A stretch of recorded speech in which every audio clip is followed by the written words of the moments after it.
This after-school presentation was written and narrated by Academy of Ideas. Check out their YouTube channel for more of their videos.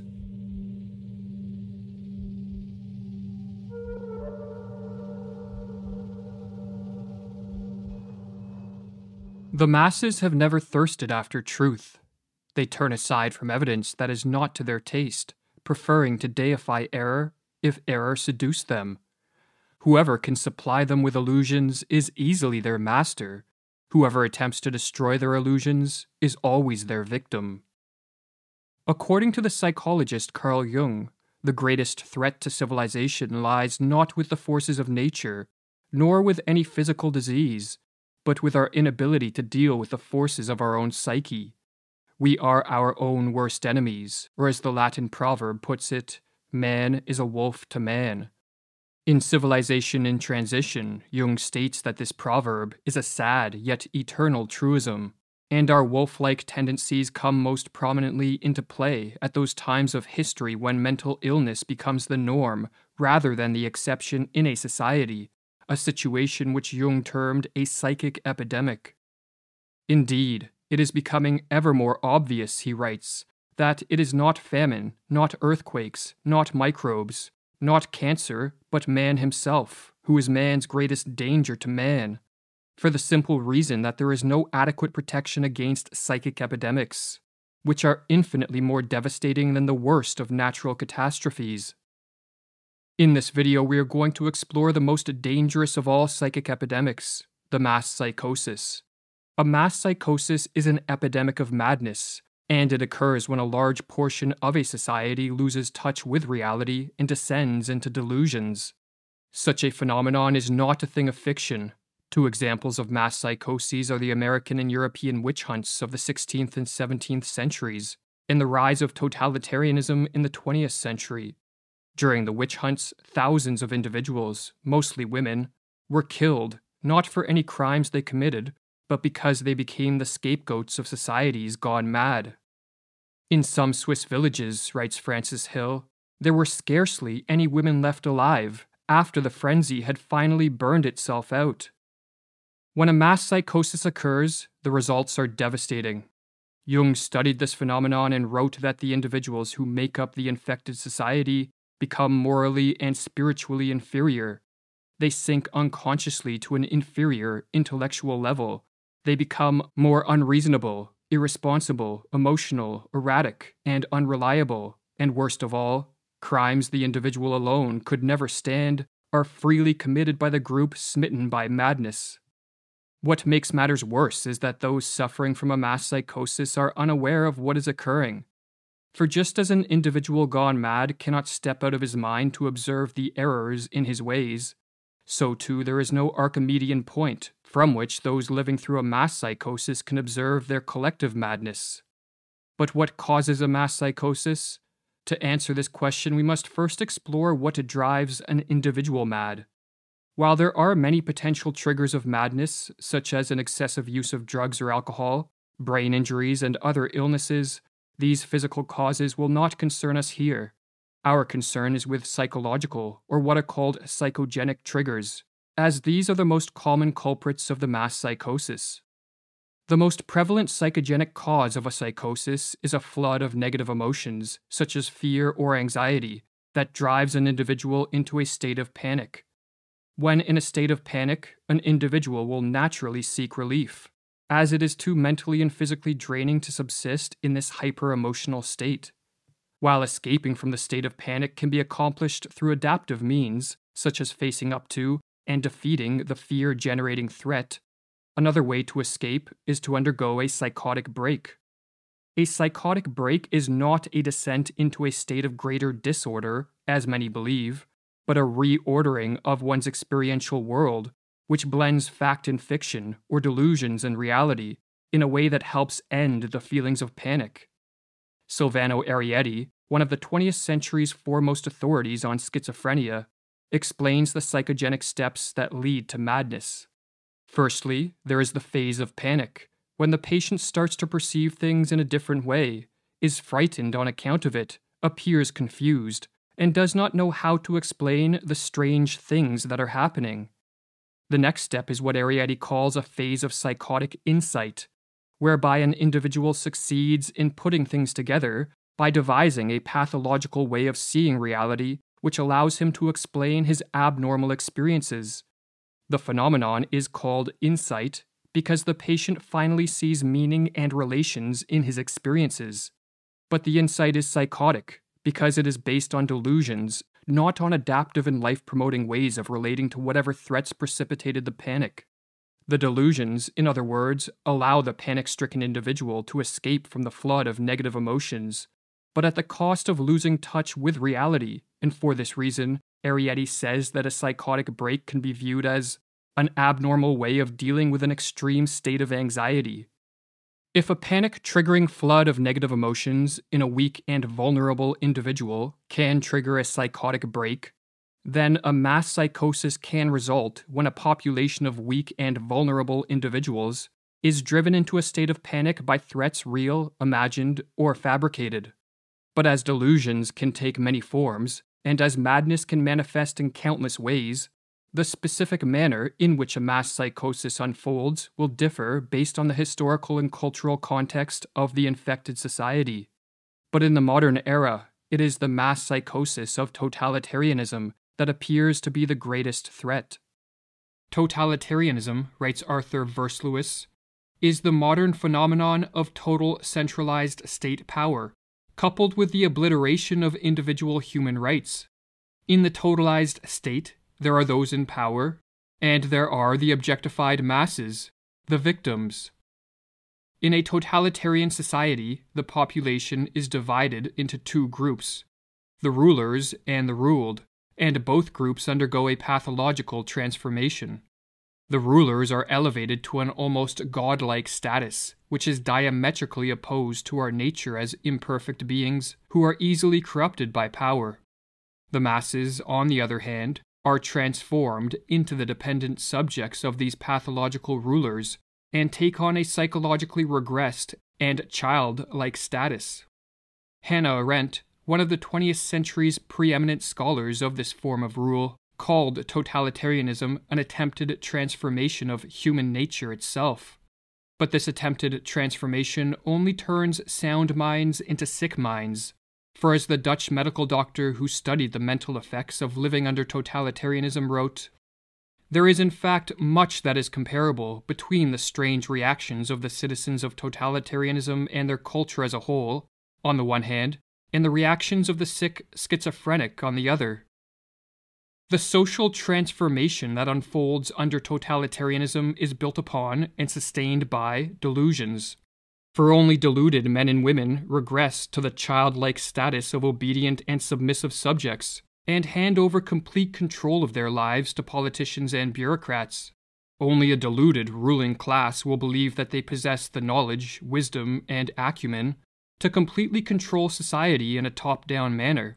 And only when under the spell of delusions would anyone believe that a society composed of power-hungry rulers on the one hand, and a psychologically regressed population on the other, will lead to anything other than mass suffering and social ruin.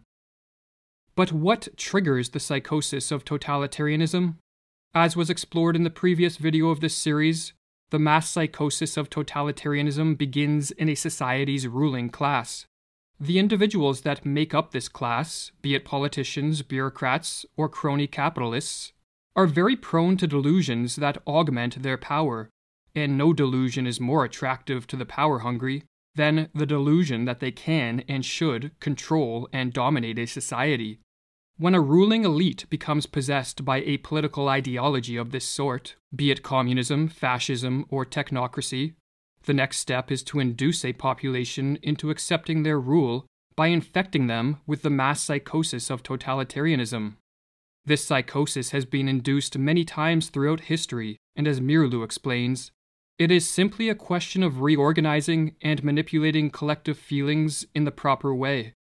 The general method by which the members of a ruling elite can accomplish this end is called menticide, with the etymology of this word being a killing of the mind, and as Mirlu further explains, menticide is an old crime against the human mind and spirit, but systematized anew. It is an organized system of psychological intervention and judicial perversion through which a ruling class can imprint their own opportunistic thoughts upon the minds of those they plan to use and destroy. Priming a population for the crime of menticide begins with the sowing of fear. When an individual is flooded with negative emotions, such as fear or anxiety, he or she is very susceptible to a descent into the delusions of madness. Threats, real, imagined, or fabricated, can be used to sow fear, but a particularly effective technique is to use waves of terror.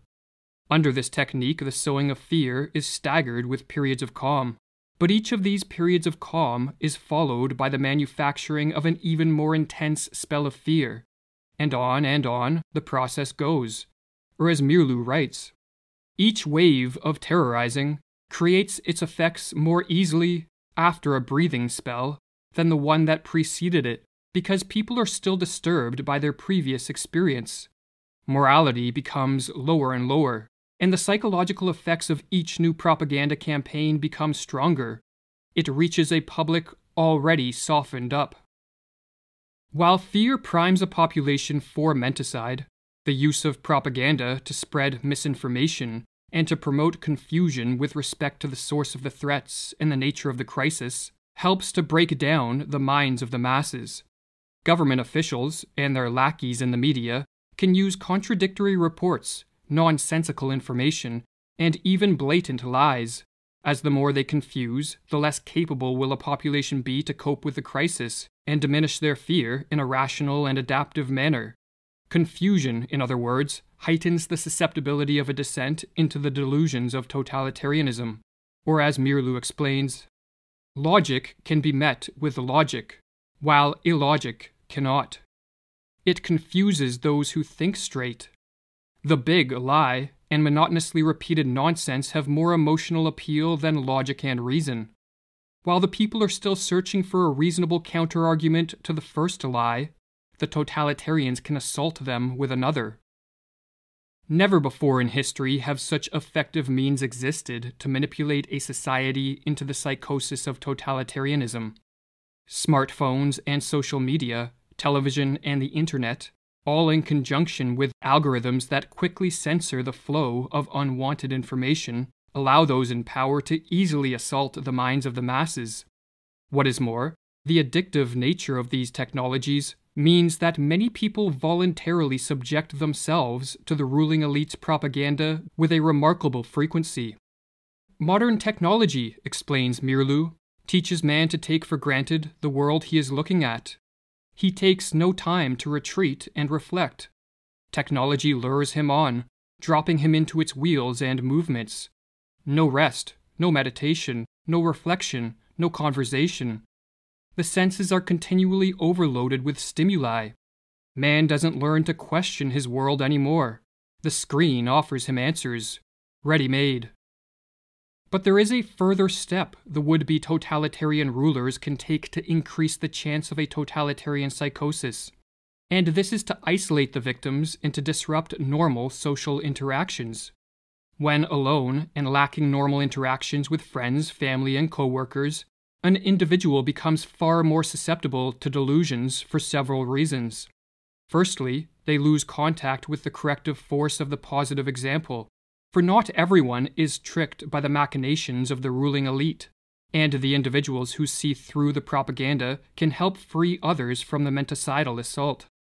If, however, isolation is enforced, the power of these positive examples greatly diminishes. But another reason that isolation increases the efficacy of menticide is because, like many other species, human beings are more easily conditioned into new patterns of thought and behavior when isolated. Or as Mirlu explains with regards to the physiologist Ivan Pavlov's work on behavioral conditioning, Pavlov made another significant discovery. The conditioned reflex could be developed most easily in a quiet laboratory with a minimum of disturbing stimuli. Every trainer of animals knows this from his own experience. Isolation and the patient repetition of stimuli are required to tame wild animals. The totalitarians have followed this rule. They know that they can condition their political victims most quickly if they are kept in isolation. Alone, confused, and battered by waves of terror, a population under an attack of menticide descends into a hopeless and vulnerable state. The never-ending stream of propaganda turns minds once capable of rational thought into playhouses of irrational forces, and with chaos swirling around them and within them, the masses crave a return to a more ordered world. The would-be totalitarians can now take the decisive step.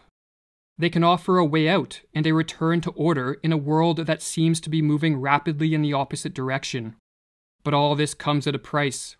The masses must give up their freedom and cede control of all aspects of life to the ruling elite.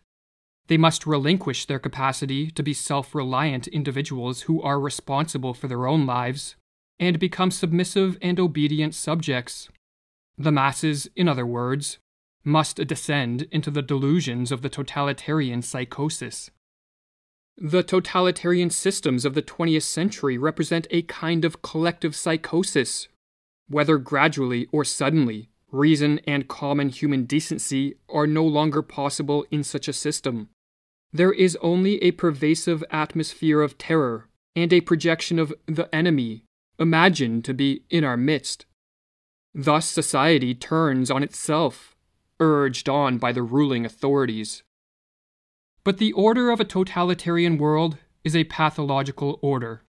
By enforcing a strict conformity and requiring a blind obedience from the citizenry, totalitarianism rids the world of the spontaneity that produces many of life's joys, and the creativity that drives society forward. The total control of this form of rule, no matter under what name it is branded, be it rule by scientists and doctors, politicians and bureaucrats, or a dictator, breeds stagnation, destruction, and death on a mass scale. And so perhaps the most important question facing the world is how can totalitarianism be prevented? And if a society has been induced into the early stages of this mass psychosis, can the effects be reversed? While one can never be sure of the prognosis of a collective madness, there are steps that can be taken to help effectuate a cure. This task, however, necessitates many different approaches from many different people. For just as the menticidal attack is multi-pronged, so too must be the counterattack. According to Carl Jung, for those of us who wish to help return sanity to an insane world, the first step is to bring order to our own minds and to live in a way that provides inspiration for others to follow. It is not for nothing that our age cries out for the Redeemer personality, for the one who can emancipate himself from the grip of the collective psychosis and save at least his own soul, who lights a beacon of hope for others, proclaiming that here is at least one man who has succeeded in extricating himself from the fatal identity with the group psyche. But assuming one is living in a manner free of the grip of the psychosis, there are further steps that can be taken. Information that counters the propaganda should be spread as far and as wide as possible, for the truth is more powerful than the fiction and falsities peddled by the would-be totalitarian rulers, and so their success is in part contingent on their ability to censor the free flow of information. Another tactic is to use humor and ridicule to delegitimize the ruling elite, or as Mirlu explains, we must learn to treat the demagogue and aspirant dictators in our midst with the weapon of ridicule. The demagogue himself is almost incapable of humor of any sort, and if we treat him with humor, he will begin to collapse. A tactic recommended by Václav Havel, a political dissident under Soviet communist rule, who later became president of Czechoslovakia, is the construction of what are called parallel structures. A parallel structure is any form of organization, business, institution, technology, or creative pursuit that exists physically within a totalitarian society, yet morally outside of it. In communist Czechoslovakia, Havel noted that these parallel structures were more effective at combating totalitarianism than political action. Furthermore, when enough parallel structures are created, a second culture, or parallel society, spontaneously forms and functions as an enclave of freedom and sanity within a totalitarian world. Or as Havel explains in his book, The Power of the Powerless, what else are parallel structures than an area where a different life can be lived? A life that is in harmony with its own aims, and which in turn structures itself in harmony with those aims. What else are those initial attempts at social self-organization than the efforts of a certain part of society to rid itself of the self-sustaining aspects of totalitarianism, and thus, to extricate itself radically from its involvement in the totalitarian system? But above all else, what is required to prevent a full descent into the madness of totalitarianism is action by as many people as possible. For just as the ruling elite do not sit around passively, but instead take deliberate steps to increase their power, so too an active and concerted effort must be made to move the world back in the direction of freedom. This can be an immense challenge in a world falling prey to the delusions of totalitarianism, but as Thomas Paine noted, tyranny, like hell, is not easily conquered.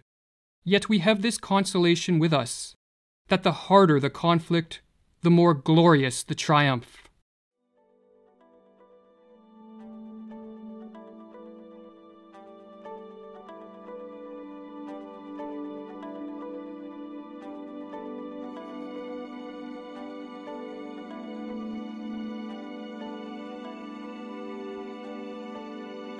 For more content like this, visit the YouTube channel Academy of Ideas or the website academyofideas.com.